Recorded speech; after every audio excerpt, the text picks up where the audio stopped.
যুক্তরাষ্ট্রের ট্রাম্প প্রশাসনের অধীনে ডেকা নবায়ন প্রক্রিয়ায় দীর্ঘসূত্রতার কারণে লাখো ড্রিমার্স চাকরি হারিয়ে চরম অনিশ্চয়তা পড়েছেন।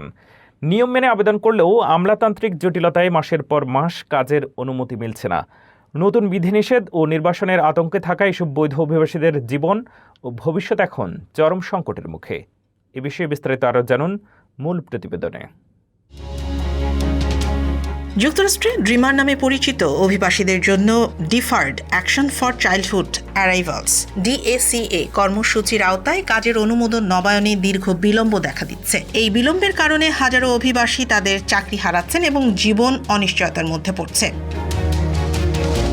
প্রতিবেদনে বলা হয়েছে, আগে যেখানে DACA নবায়ন প্রক্রিয়া মাত্র কয়েক সপ্তাহে সম্পন্ন হতো, এখন তা কয়েক মাস এমনকি 6 মাস পর্যন্ত গড়াচ্ছে। এর ফলে অনেক ড্রিমার সময় মতো কাজের অনুমোদন না পাওয়ায় চাকরি হারাচ্ছেন এবং আয়ের উৎস বন্ধ হয়ে যাচ্ছে।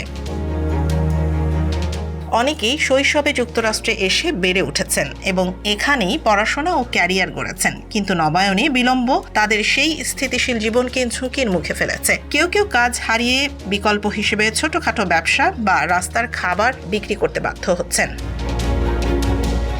অভিবাসীরা অভিযোগ করছেন, তারা সব নিয়ম মেনে আবেদন করলেও অযথা দেরির কারণে তাদের জীবন থমকে গেছে। তাদের ভাষায় এটি যেন একটি ব্যক্তিগত আক্রমণ।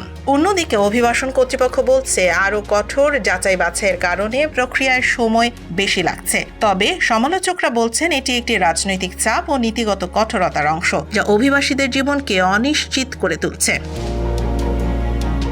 বর্তমানে যুক্তরাষ্ট্রে 5 লাখেরও বেশি DACA সুবিধাভোগী রয়েছেন। অভিবাসন অধিকার কর্মীরা বলছেন, দীর্ঘমেয়াদী সমাধান হিসেবে ড্রিম অ্যাক্ট পাশ করা জরুরি, যাতে এই মানুষগুলো স্থায়ীভাবে বৈধতা ও নাগরিকত্বের পথ পেতে পারে।